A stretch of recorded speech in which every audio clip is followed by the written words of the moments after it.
As questões ambientais estão entre as que mais geram preocupação e que requerem soluções mais urgentes devido ao aquecimento global, falta de água potável, alimentação, entre outras. Para entendermos melhor este assunto, recebemos hoje o advogado especializado em direito ambiental, Rodrigo Moraes, que conversará conosco logo após a nossa vinheta.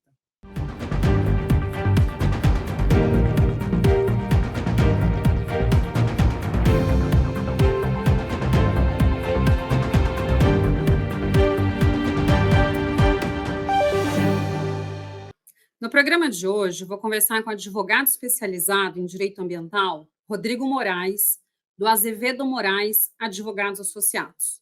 Ele irá conversar com a gente sobre a COP28. Olá, Rodrigo, tudo bom com você? Olá, tudo bem? Muito obrigado. Muito feliz em participar aqui do programa com vocês. Maravilha. Rodrigo, antes da gente começar a conversar sobre esse tema, né, super importante, que foi assunto principalmente no final do ano, me fala um pouquinho da sua formação e da sua experiência profissional. Bom, Renata, eu sou advogado, né, especializado em direito ambiental e também sou professor de direito ambiental do curso de pós-graduação da COGEA e na PUC, não é? E minha vida é ligada ao direito ambiental. Eu estudo as questões ambientais desde 1996, quando eu conheci o livro do professor Paulo Afonso, Leme Machado, e nunca mais deixei de estudar o direito ambiental. Então, já lá se vão 28 anos, né, de estudo do direito ambiental. Depois, em 2005, eu fundei o meu escritório, o Azevedo Moraes, né, e lá eu cuido especificamente da área do direito ambiental. Hoje estamos aqui em São Paulo, Minas Gerais, Uberaba, Campo Grande, Mato Grosso do Sul, e futuramente há um projeto aí de Brasília. Então, são muitos anos na área, né? E eu sempre pautei a minha trajetória assim, profissional assim, em basicamente 3 pontos. Na advocacia, né, do dia a dia, né, cuidando dos casos, dos clientes, enfim. Numa questão institucional, sempre gostei de estar ligado às instituições ligadas ao direito, né? Então, eu faço parte de várias instituições. Hoje estou vice-presidente do MDA, Movimento de Defesa da Advocacia. Estou presidindo a Comissão de Mercado de Carbono e Mudanças Climáticas do IASP. No passado, fui presidente da Comissão de Meio Ambiente do IASP também, né? Então, eu tenho sempre essa minha atuação profissional ligada à advocacia, aos institutos, né? E também à academia, à faculdade, né? Como eu disse, desde 2007, dou aula na PUC. Então, a minha trajetória profissional é baseada nesses 3 pilares, digamos assim, a advocacia, a academia e os institutos ligados ao direito. E aí são 28 anos de trabalho aí nessa área que me alegra, me traz muita felicidade, né? E o bom, né, Renata, aqui do meio ambiente, a gente todo dia tem uma novidade, né? Todo dia tem uma regra nova, todo dia tem uma jurisprudência nova que muda tudo aquilo que você pensava até então. Então, é muito dinâmico, né? É muito dinâmico. Então, se é uma coisa que não existe na nossa área de direito ambiental, é monotonia. Diariamente um teste cardíaco, né? É uma aventura nova, né? Acho que eu brinco muito assim, não tem um caso igual ao outro, né? Isso é impossível, acho que de acontecer dentro do direito ambiental. E é muito verdade. bom, né, Rodrigo? É muito bom, mas ao mesmo tempo, é o que você falou, é um teste cardíaco, né? Todo dia é um leão para matar, né, uma tese nova, é algo aí para se aprofundar, então. É uma responsabilidade enorme, porque você orienta o seu cliente, né? E, de repente, a jurisprudência muda, né? Um julgado mudou tudo aquilo que vinha seguindo até então, né? A forma de atuar. Então, realmente, assim... E o Brasil, nós vamos discutir aqui hoje também, até quando for falar um pouquinho de COP, mas o Brasil é muito rico em legislação ambiental, né? Uma legislação muito forte, muito completa, né? Ela serve de exemplo para vários países do mundo.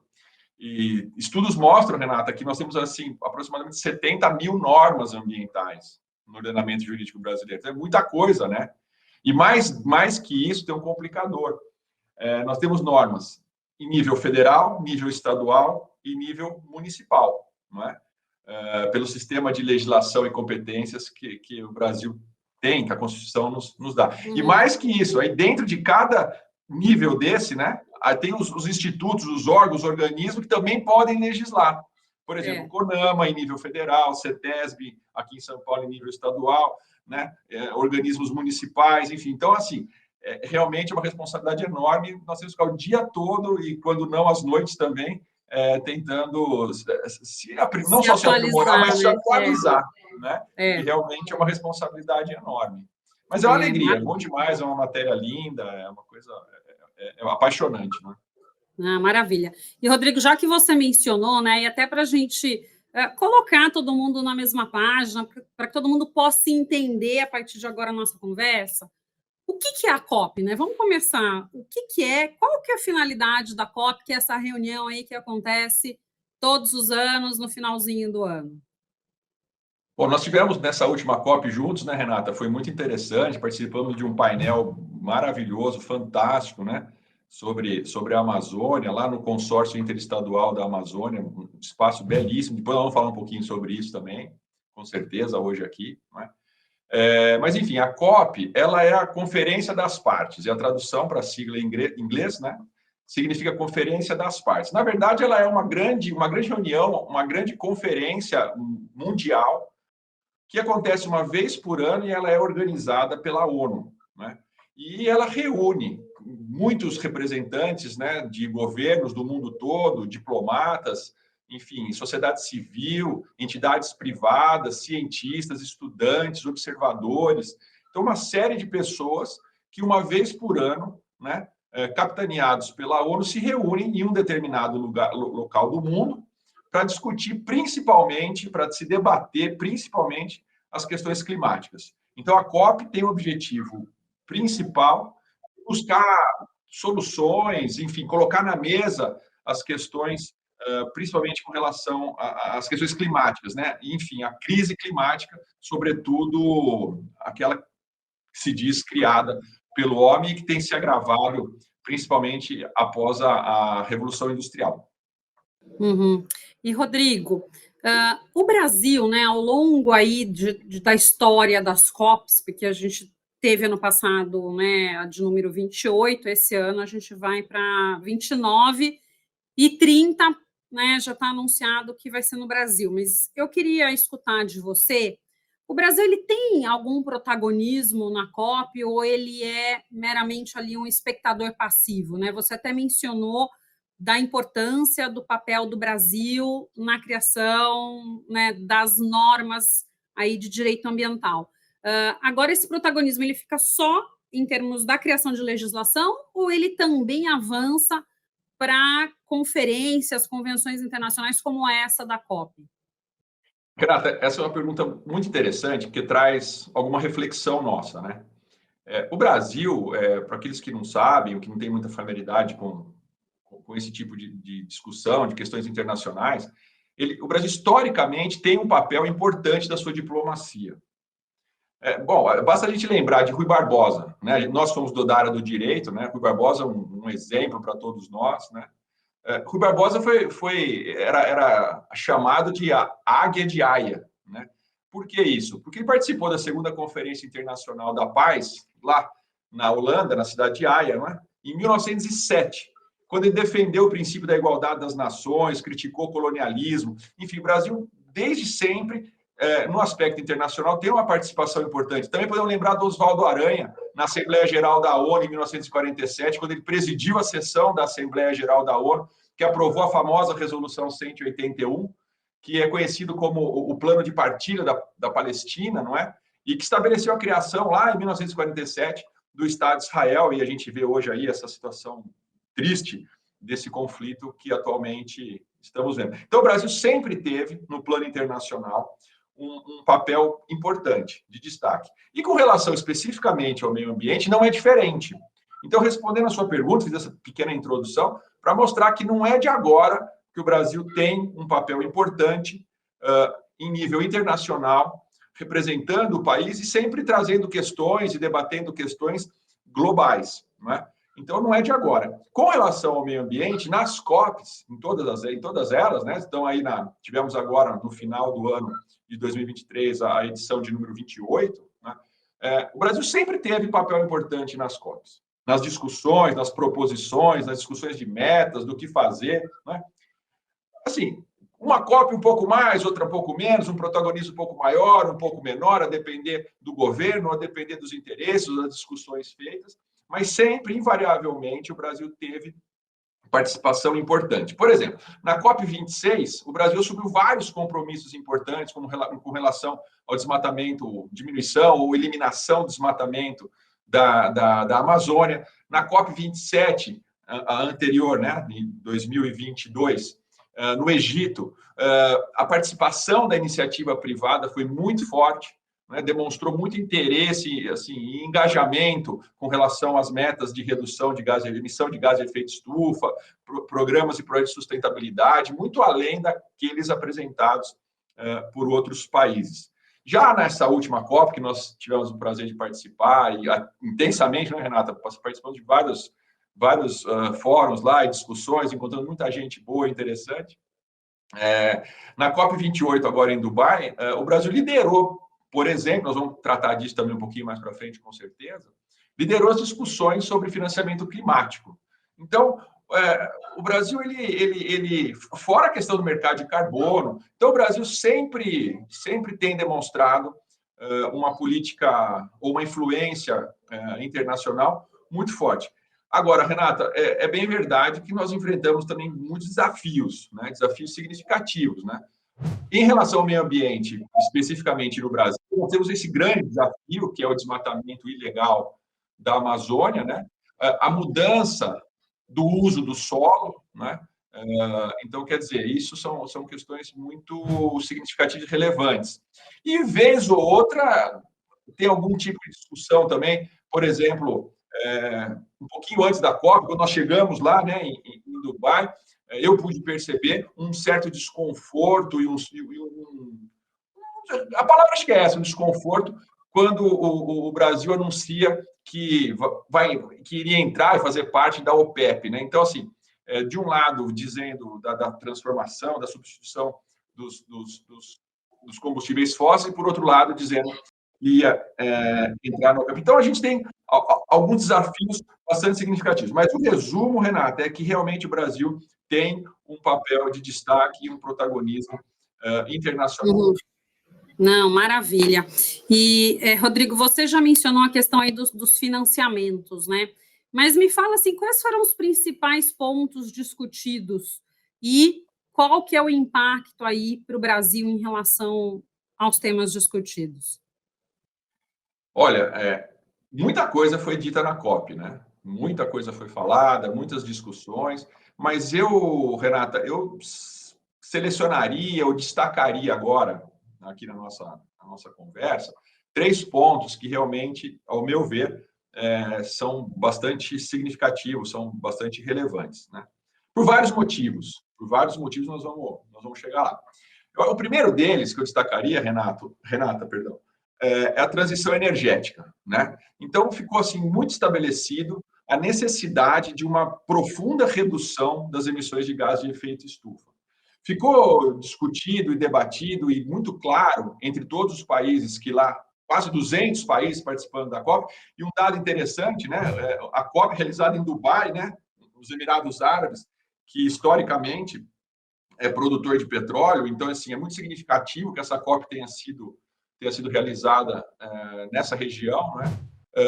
Mas ficou bastante claro para todos que lá estavam a necessidade de se abandonar, ainda que num longo prazo e de forma gradativa, mas de se abandonar a utilização dos combustíveis fósseis. Não sei o quanto isso é possível e em quanto tempo isso é possível, né? Porque o mundo inteiro, todas as economias do mundo, e historicamente, né, são dependentes e baseadas no uso, né, no consumo de combustíveis fósseis, não é?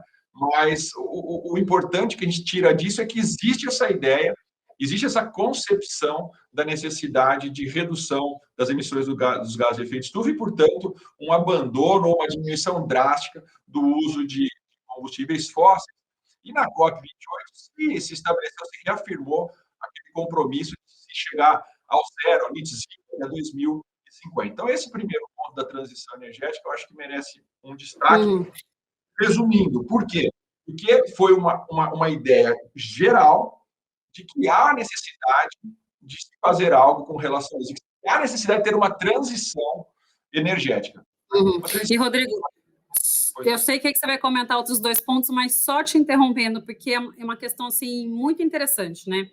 Lá, eu acho que eu fui com uma ideia, talvez você compartilhe, né, desse mesmo entendimento, mas quando a gente vai para os Emirados, por serem países, né, que foram criados, cresceram com base no petróleo, a gente imagina que a exploração do petróleo é única e vai perpetuar por muito tempo. Mas lá, assim, a gente via essa questão da transição energética muito forte neles, coisa que eu particularmente não imaginava, né? Um avanço muito grande para outros tipos de energia que não só o petróleo. Então, isso me chamou muita atenção, né? Apesar de ser um país que nasceu do petróleo, se enriqueceu pelo petróleo, mas está pensando à frente, né? Pelas próprias ações, não é pelas palavras, mas pelas ações que a gente via essa mudança e essa já preparação para uma transição energética. É verdade. A gente escuta muitos dados, muitas informações, né? Enfim, lá, por exemplo, duas coisas interessantes que eu ouvi por lá. A primeira é que, assim, e todas não oficiais, digamos, né? Uma pessoa lá me disse o seguinte: olha, aqui, né, os comandantes, né, dos Emirados Árabes, enfim, existe uma ideia de que a exploração de petróleo era algo para subsistência de 5 gerações. Uhum. E eles já estavam na terceira geração. Né? Então, enfim, esse é um dado oficioso, digamos assim, né? Não oficial. Mas basta saber e pensar que a gente conhece a ideia e sabe que cientificamente é demonstrado que o petróleo um dia vai acabar. Né? Ele não é uma energia renovável. Né? Então, tem que pensar também nessa subsistência, né? na perpetuação dos negócios, enfim. Então, olhando para frente e sabendo que isso um dia vai acabar, né? E não é à toa que o tanto que... Bom, Dubai, né? Quem conhece Dubai sabe o que nós estamos falando aqui agora. Né? Basta ver o que se foi feito em Dubai em relação ao turismo. Né?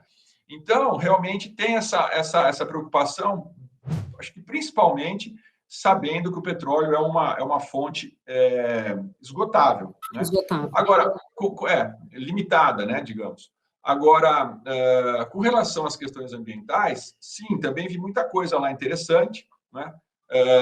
Outra informação é que há um programa, um projeto, uma intenção, enfim, de financiamento de startups ligadas às questões verdes, né? Isso lá em Dubai. Né? Então, assim, a gente percebe que tem algo além do petróleo. Outra informação que eu não vou dizer aqui, mas não sei se realmente é esse percentual, se é esse número, mas quem me disse é uma pessoa que tem muito conhecimento, enfim, mas, enfim, essa pessoa me disse que hoje apenas 12% do PIB lá dos Emirados tem a ver com extração de petróleo. Achei um número bastante pequeno, né, em relação ao que a gente conhece historicamente do mundo árabe, né? Mas, enfim, se está certo, se está errado, se são 12%, se é mais, ou se é muito mais ou pouco mais, o que vale ficar registrado é isso que você acabou de dizer, Renata, que realmente parece que há uma transição, está acontecendo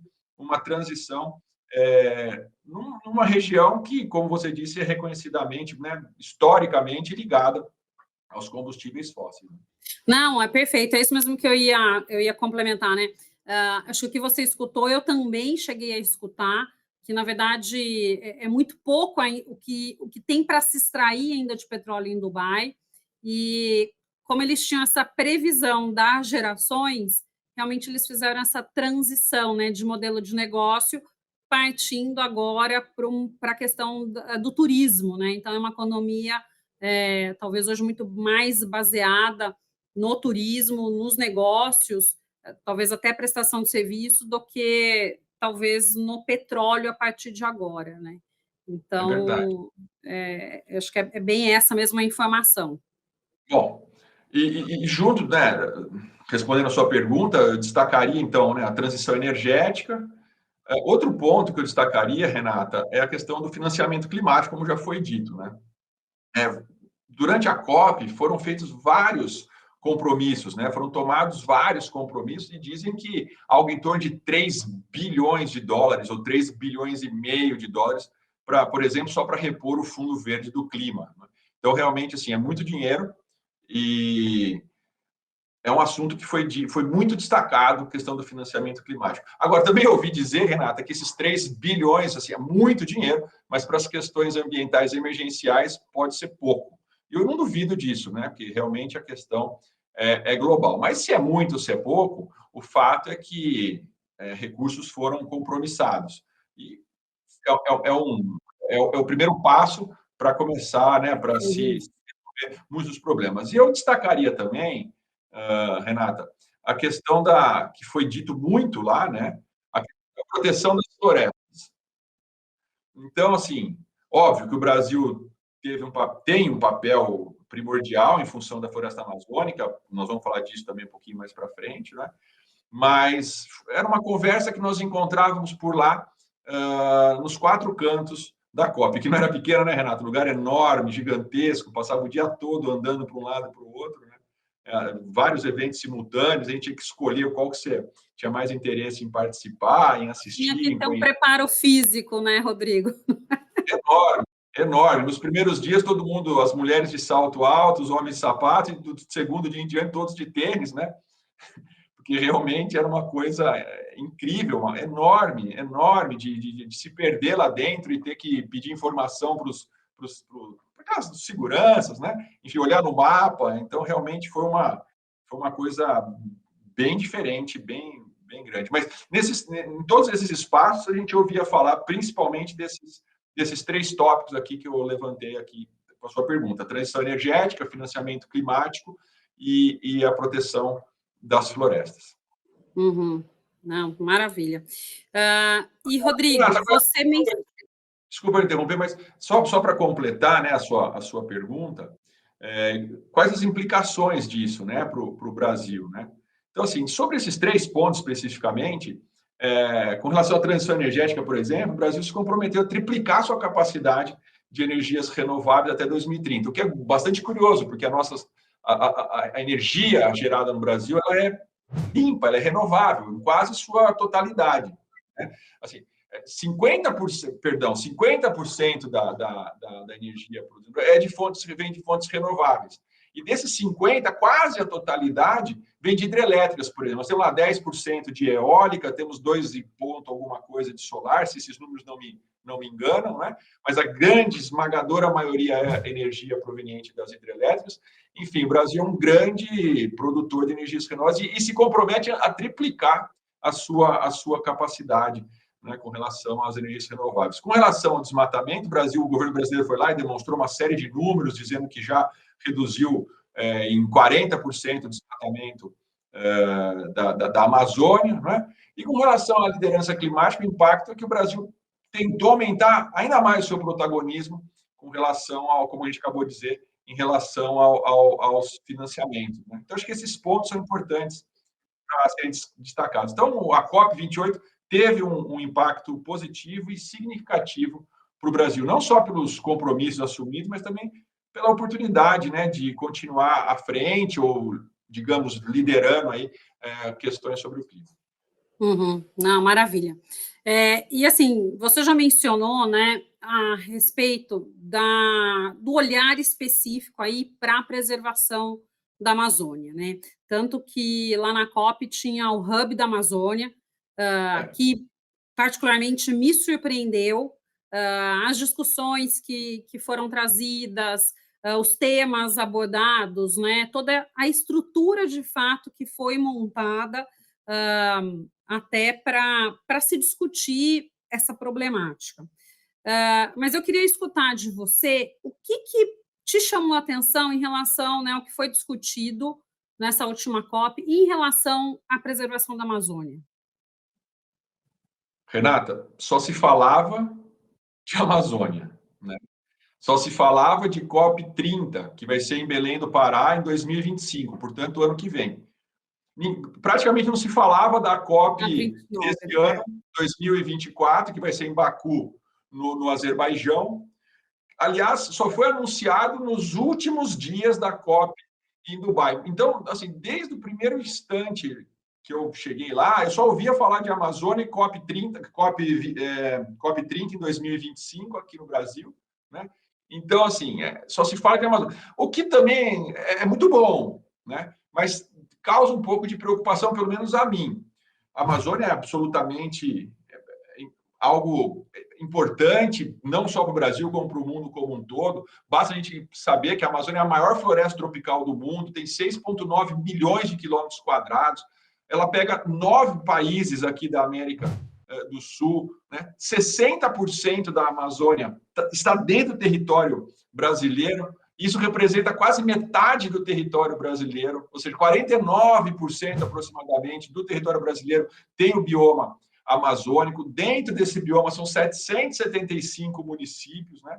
Enfim, é algo grandioso, grandioso. Agora, a gente não pode esquecer dos demais biomas. E lá na COP, eu não, pelo menos eu, Renato, não sei se você teve oportunidade de ouvir algum, mas eu não ouvi nada sobre, por exemplo, o Cerrado, que é algo importantíssimo, Mata Atlântica, né?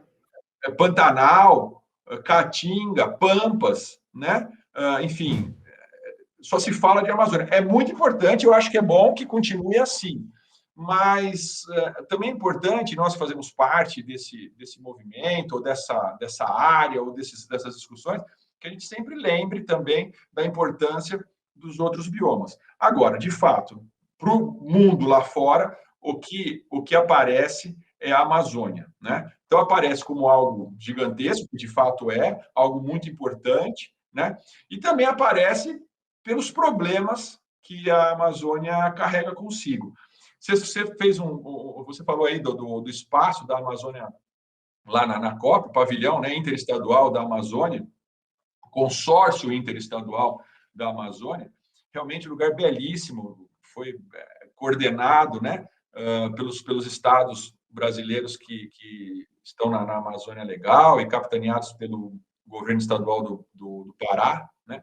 Inclusive, nós tivemos uma participação lá em conjunto, né? Falamos no mesmo dia, no mesmo painel, e tudo isso que eu estou dizendo aqui para vocês, eu disse lá também, esses números todos, mas a gente tem que ressaltar a importância também dos outros biomas. Mas, realmente, para o mundo como um todo, o que se fala é de Amazônia, repetindo, pela sua grandiosidade, mas também pelos problemas que ela carrega consigo. Por exemplo, hoje, Renata, os números variam, enfim, depende do estudo, da metodologia que é feita, se encontra um número, né? Mas, grosso modo, hoje estima-se que nós temos algo em torno de 17% da Amazônia como uma área degradada, ou por fogo ou por extração ilegal de madeira, né?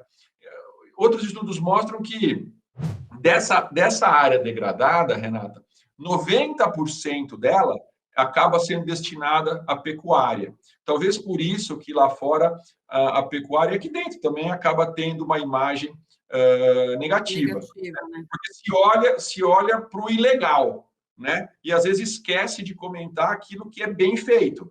Né? Então, a gente não pode deixar de dizer que existe crime, que existe ilegalidade, e também existe um setor, uma cadeia enorme que respeita as regras e que está exercendo o seu papel, a sua função, enfim, cada um na sua atividade. Mas, de qualquer forma, esses números são alarmantes. 17% de degradação, 90%.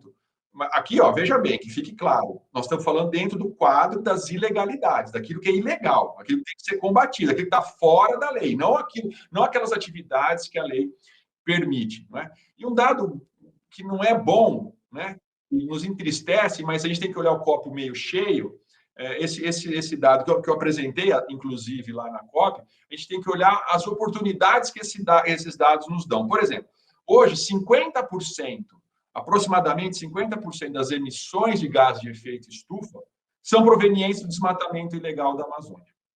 50% da contribuição do Brasil vem desse tipo de ilegalidade. E, por outro lado, a Amazônia representa aproximadamente, Renata, apenas 9% do PIB brasileiro. Então, quer dizer, é muito pouco, com relação ao PIB, é muito pouco o que um território como esse, uma área, um bioma como esse, pode dar de benefícios de toda a ordem. Por exemplo, se a gente for falar de carbono, né, estudos mostram que a Amazônia tem um potencial de capturar 16 gigatoneladas de CO2 nos próximos 30 anos. Se evitar o desmatamento, geraria mais 32 gigatoneladas. Esses dados eu apresentei lá em Dubai. Né? Então, se você somar 16% da capacidade de captura, 16% não, perdão, 16 gigatoneladas, né? Dentro dessa contribuição de 50%, aí sim, porcentagem, mas pegar os 16 gigatoneladas mais 32 gigatoneladas de desmatamento evitado, ou seja, evitar que seja derrubada, desmatada, o que hoje se encontra em pé, nós teríamos então um total de 48 gigatoneladas. E esse estudo que foi feito pela PUC do Rio, ela está disponível na internet, quem quiser olhar é fácil de encontrar. Ele diz esse estudo que esses 48 gigatoneladas que são de captura mais de eliminação de desmatamento ou desmatamento evitado, corresponderia a praticamente as emissões de gás de efeito de estufa globais por um ano, o que é muita coisa. É muita coisa. Então, realmente, a Amazônia sempre, e vai continuar sendo assim, um assunto a ser discutido, mas a gente não pode esquecer dos demais biomas. E agora a COP acontecendo aqui no Brasil, é importante que a gente demonstre, apesar de que certamente vai ser a COP da floresta, vai ser a COP em Belém, né, dentro da Amazônia brasileira, mas acho que é importante a gente destacar, quando for possível, a importância também dos outros biomas. Mas agora, mais especificamente sobre a sua pergunta, Renata, em relação à preservação da Amazônia, o que foi discutido, assim, muitos pontos foram discutidos, mas basicamente eu destacaria dois. Né?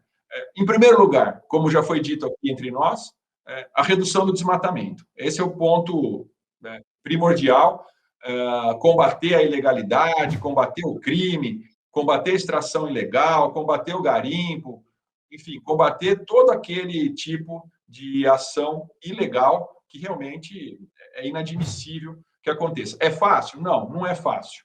Né? O tamanho da Amazônia, né? Enfim, é algo que é um complicador. Tem lugar lá que você demora 6 dias para chegar de barco, né? Para fazer algum tipo de atendimento, algum tipo de fiscalização. Então, certamente existem outros lugares que possam demorar até mais que isso, né? E o único acesso é pelos rios, enfim. Não é fácil, mas tem que ser feito, tem que ser utilizada a tecnologia e um cuidado, um olhar com relação especificamente ao desmatamento. E outro assunto que foi falado muito lá na Amazônia, em relação à preservação, na COP, perdão, em relação à preservação da Amazônia, foi com relação ao chamado Arco da Restauração. E o Arco da Restauração, o que é? Bom, na verdade, é um programa, um projeto, uma política, digamos assim, que tem o objetivo de restaurar mais de 6 milhões de hectares de áreas, principalmente as áreas degradadas. Então, há um desenho no mapa, né, onde se priorizará a restauração do bioma amazônico. Eu destacaria esses pontos, Renato. Uhum. Não, maravilha. E você, Rodrigo, fez uma menção que eu acho que é super importante, né? A Amazônia, realmente, ela é importante para o Brasil e para o mundo?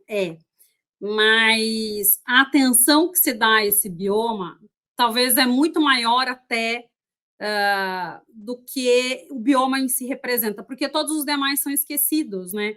Eu ainda escutei um pouco falar do Cerrado, agora Mata Atlântica, Pantanal, Pampa, qualquer outro bioma no Brasil e mesmo fora do Brasil, a gente mal escuta. Então, na verdade, sim, é a preservação de todos os biomas, né? De todo o tipo de vegetação, de floresta ainda existente. E parece que, para o mundo, só existe a floresta amazônica, né? E algo que eu escutei bastante, e daí pegando um pouquinho do gancho, né, até do que eu comentei lá na minha fala no painel que a gente participou, é a questão do pagamento por serviços ambientais, que para mim foi uma surpresa isso ter aparecido muito dentro da COP, como uma forma até de você trazer e fomentar essa preservação, tanto para a Amazônia, mas como para outros espaços. Foi até falado na criação de uma norma, né, de serviços de pagamentos ambientais urbanos. Então, me deu a sensação de que o Brasil está trabalhando fortemente numa normativa, numa regulamentação baseado, né, no pagamento por serviços ambientais, voltados aí para a floresta amazônica, talvez aí para outros biomas e para as cidades. Então, acho que a gente precisa aguardar ainda um pouquinho para ver o que vai realmente, né, aparecer, mas isso eu escutei muito lá durante a COP, né? Acho que você também deve ter percebido toda essa movimentação aí em relação ao pagamento por serviços ambientais. E atacando algumas questões que acho que são importantes para a Amazônia, né? A questão do CAR, a questão das matrículas, né? Da gente conseguir equacionar a questão fundiária na Amazônia, que se não se der uma tratativa para a questão fundiária, a gente também não consegue falar em preservação ambiental. Então, são temas lá atrás e que a gente precisa realmente avançar, né, Rodrigo? Então, só complementando aí a sua fala, né, que eu acho que está perfeita. Bom, e daí, Rodrigo, para o Brasil, né, em relação às metas assumidas, como estão os projetos que visam cumprir com as obrigações que foram firmadas aí na COP? Como que você vê essa questão aí das metas que o Brasil assumiu e o que falta, né? Como que a gente está em relação a esse cumprimento? Você já mencionou aí alguma coisa, mas eu queria que você aprofundasse um pouquinho. O Brasil, como a gente já discutiu, sempre tem mantido um protagonismo, puxando a régua para cima, né? Dos compromissos, das metas, até mesmo pelo seu tamanho, pela sua importância, né? Pelas suas características, né? Vê, o Brasil é um continente praticamente, né? O tamanho do Brasil. E veja a quantidade de biomas que nós temos aqui no Brasil, e biomas todos eles importantíssimos para o sistema global, né? Amazônia, Caatinga, floresta tropical maior do mundo, Caatinga, enfim, Pampas, Pantanal, Cerrado, Caatinga. Então, assim, é uma diversidade e são muito diferentes, não tem como se comparar um com o outro, e cada um precisa de uma regulamentação, cada um precisa de um cuidado, de uma atenção, e não é fácil, né? Não é fácil. Por mais que a Amazônia seja digamos assim, a estrela, né, e a mais conhecida, nós temos uma série de questões importantíssimas aqui no Brasil, e talvez por isso, né, conhecedor de todo esse cenário, de todas essas características, todas essas composições que nós temos aqui no Brasil, é que, acredito eu, né, é que o Brasil, desde sempre, independente de governo, uns mais, outros menos, enfim, mas sempre assume metas audaciosa, sempre puxa a régua para cima, sempre tenta influenciar que outros países também adotem regras mais pró-ambiente, né? Isso a gente tem visto desde sempre, né? Agora, especificamente nessa COP, respondendo a sua pergunta, nessa COP 28, né? As metas assumidas, os projetos pelo Brasil, eu destacaria basicamente 4 pontos importantes, né? Que nós já dissemos aqui um pouquinho, né?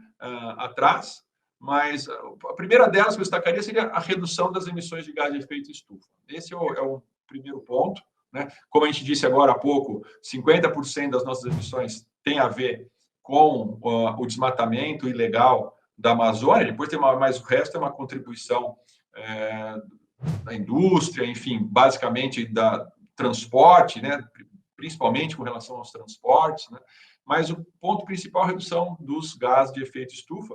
E o Brasil, respondendo a sua pergunta, uma das metas apresentadas é de reduzir as suas emissões em 53% até 2030, o que não é fácil, o que não é pouco, mas, enfim, é uma meta, né? É uma meta e agora tem que se mexer para atingir e cumprir essa meta. Outro ponto desses que eu estou destacando aqui para você, para nós todos aqui, Renata, e já foi dito também, a relação do desmatamento zero, né? Então, o Brasil se comprometeu até 2030 chegar ao desmatamento zero, né? Então, quer dizer, é algo muito audacioso, né? Muito forte e que vai merecer muita atenção e muito trabalho para conseguir cumprir aquilo que foi prometido. O terceiro ponto, sobre as metas assumidas pelo Brasil, enfim, que eu pude observar e ver por lá, pelo menos nos encontros, nas falas que eu pude ouvir, né, pude assistir, foram muitas. Você sabe como foram muitas lá, né? Algumas simultâneas, como já foi dito, e a gente tinha que escolher para onde ia, né? O terceiro ponto eu destacaria, então, como a restauração e reflorestamento de áreas degradadas de floresta. O Brasil se comprometeu a reflorestar 18 milhões de hectares até 2030 e um reflorestamento, né, uma restauração com uma destinação dessas áreas para que as florestas possam ter aquele que nós chamamos de uso múltiplo, né? Então, quer dizer, é uma meta também muito audaciosa. Lembrando, Renata, que 2030 está aí, né? 2030, para o tamanho do problema, para o tamanho do Brasil, para o tamanho das nossas necessidades, dos nossos desafios, 2030 está aí, né?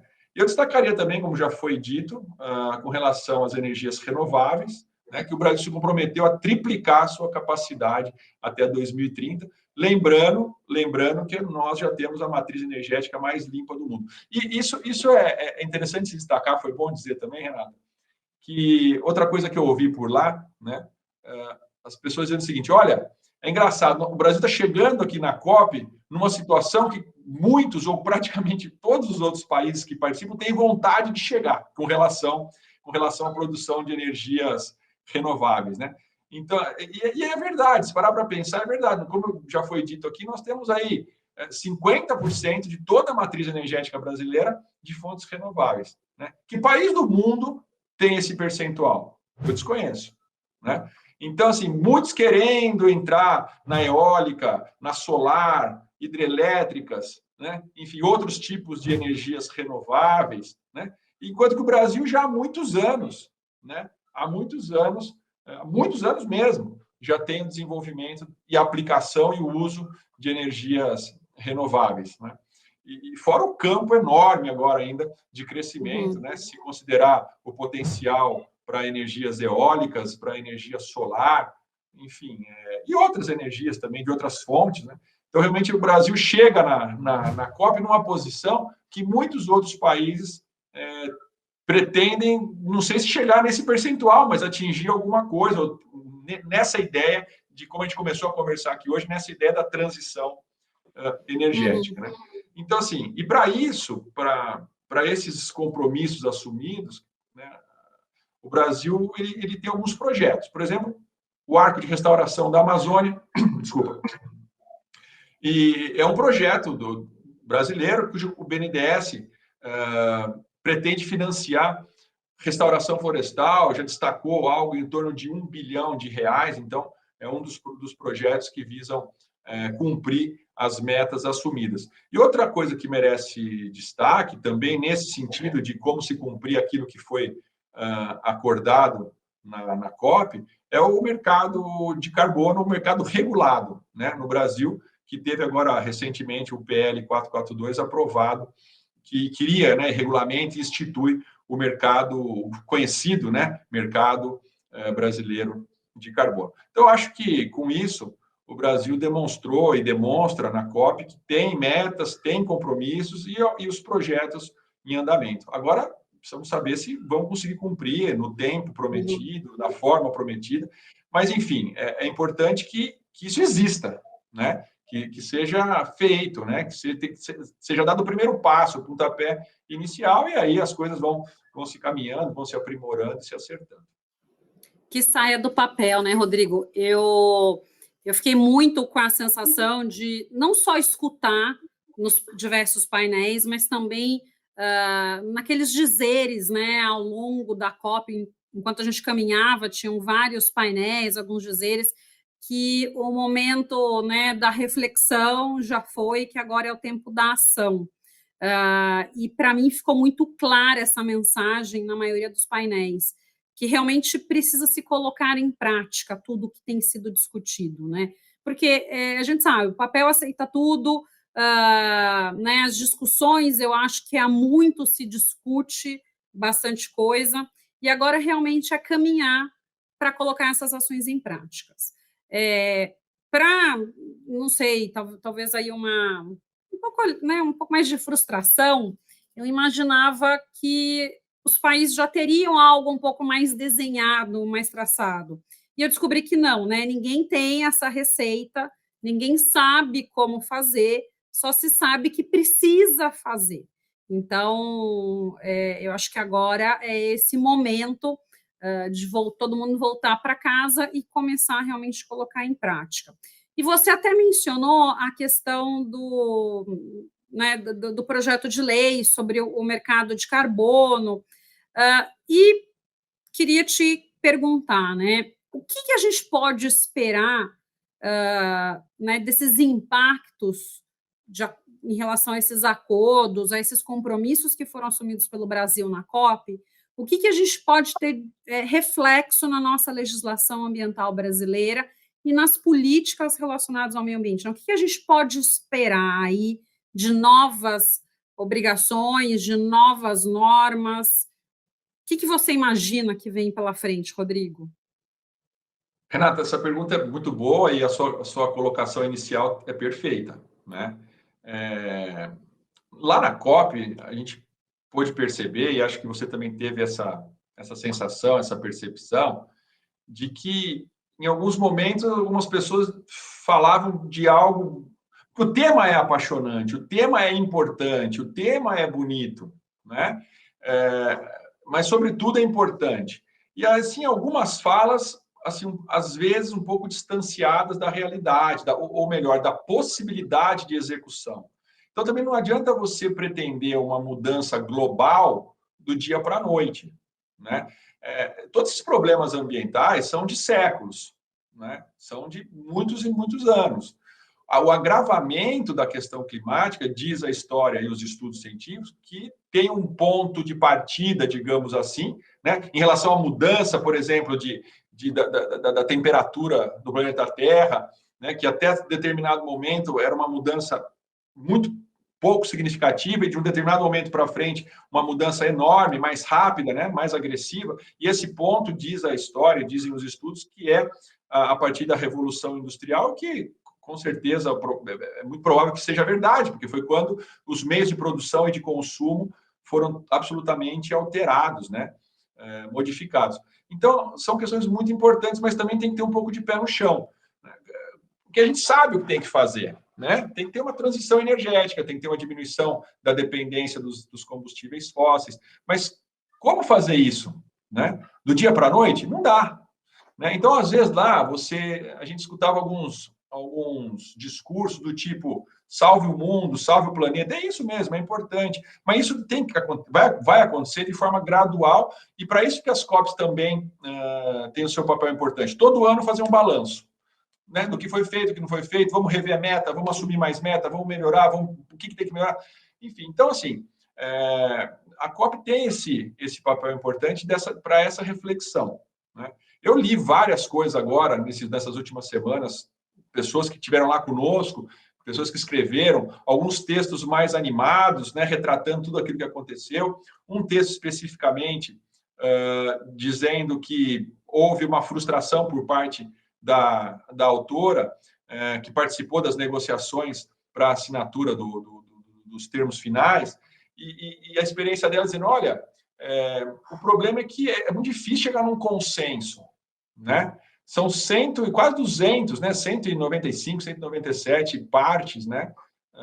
É muito difícil chegar num consenso, porque as pessoas às vezes não querem abrir mão, né? Por vários motivos, por questões políticas, por questões ideológicas, mas, sobretudo, acredito eu, por questões econômicas, que realmente você tem uma economia basicamente fruto ou desenvolvida em cima de energias não renováveis, você não consegue mudar do dia para a noite.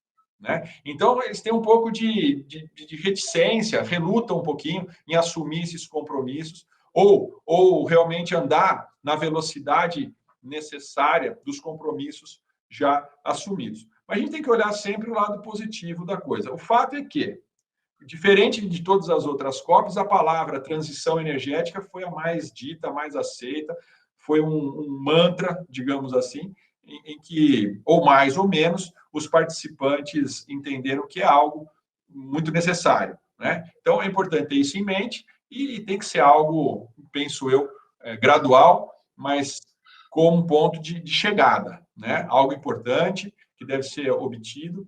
O tempo, o menor possível, mas não sei o quanto isso vai ser possível, porque são questões complicadas, né? São situações relevantes para cada país do mundo e para as suas economias. Enfim, eu acho que esse é um primeiro passo, né? Os interesses de cada uma das partes. É muito difícil chegar num consenso, né? Mas, enfim, transição energética foi o ponto mais dito, depois seguidos de desmatamento, e como a gente já disse, né, desmatamento e restauração florestal.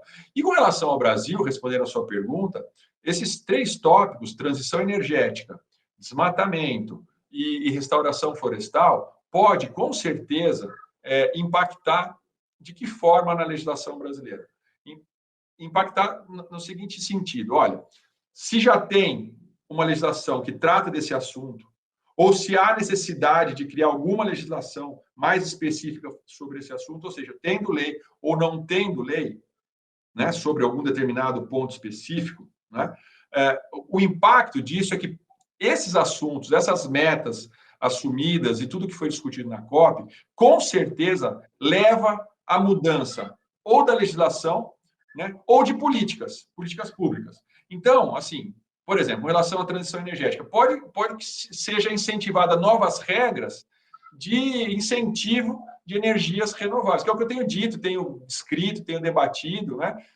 Tem que se proporcionar incentivos para aqueles que usam ou produzem ou desenvolvem, né, as energias renováveis, por exemplo, políticas econômicas, né, políticas tributárias mais favoráveis para as energias renováveis, para desincentivar o uso das energias, dos combustíveis fósseis. E aí precisa ter a mão do governo, precisa ter a mão do poder público, da legislação, precisa ter a mão da economia, né, para fazer com que as pessoas tenham interesse econômico, interesse social e interesse ambiental.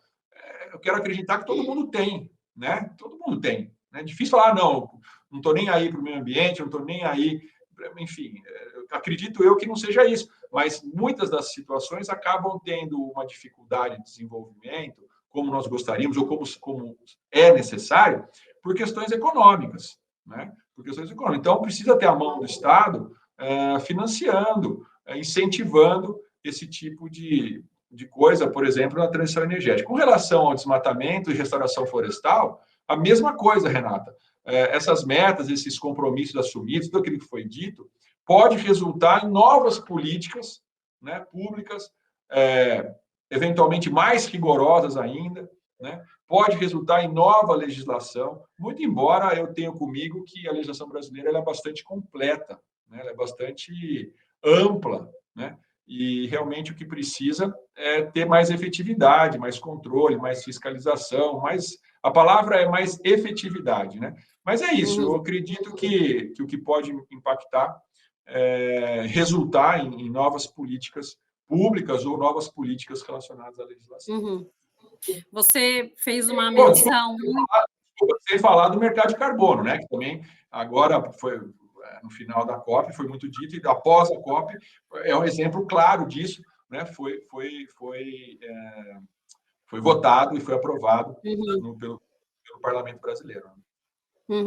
Até lá, né, foi até interessante, porque o pessoal pegou alguns parlamentares para discutir um ou outro artigo que ainda estava um pouco controverso, então essa também foi uma experiência bacana, mas uma questão que você mencionou, que eu acho que é muito importante de indicar, talvez a dificuldade da negociação, né? Pelo número de países participantes e países com economias muito diferentes, realidades muito diferentes, e não só realidades econômicas, políticas, mas também ambientais, né? Então, você chegar num consenso, a gente tem a experiência no nosso dia da advocacia com os grandes acordos, né, de grandes áreas contaminadas, quando você já tem aí 60 empresas, de repente, participantes de uma negociação, já trava, já enrosca, é uma negociação que demora.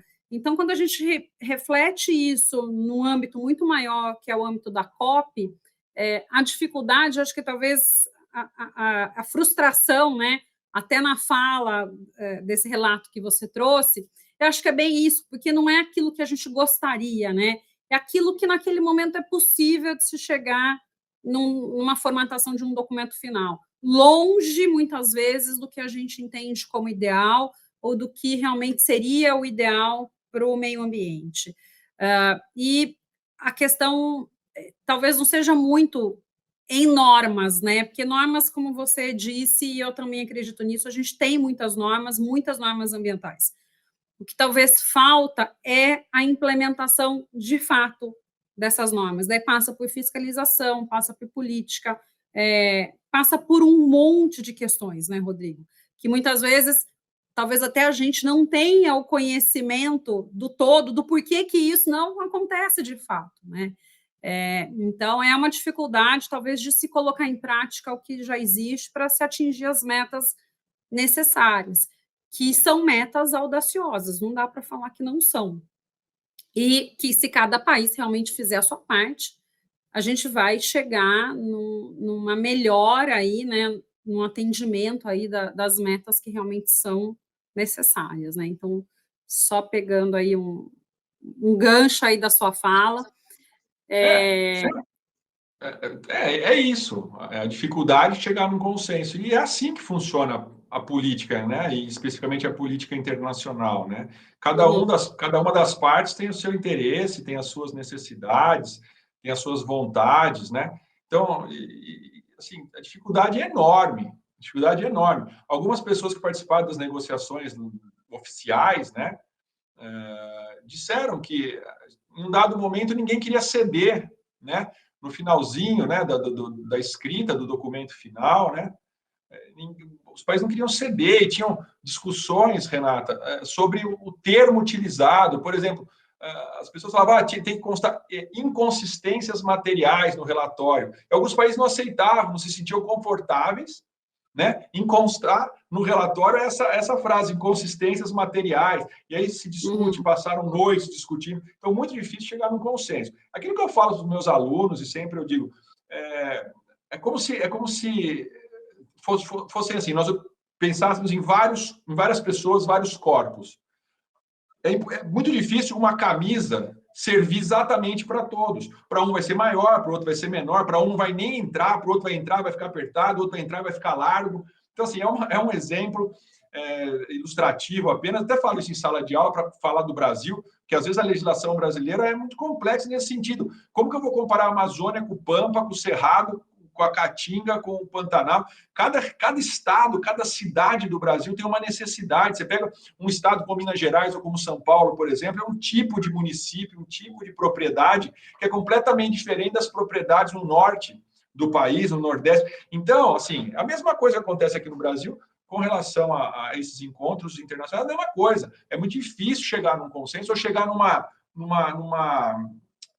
solução ideal e que todos entendam como possível ou viável, como ideal. Mas faz parte, é assim que funciona. As discussões internacionais e políticas são assim, e é com isso que a gente tem que trabalhar. Rodrigo, para a gente finalizar aqui esse nosso bate-papo, que mensagem você deixa para a nossa audiência? Nossa, Renata, assim, acho que eu deixo uma mensagem de esperança, digamos assim, né? A gente está tratando aqui de meio ambiente. A gente vê que as novas gerações têm um posicionamento diferente, né? A juventude tem uma ideia, uma relação diferente hoje com o meio ambiente. Isso faz parte da troca mesmo, de gerações, do tempo. Então, eu deixo as palavras finais eu deixo assim de esperança.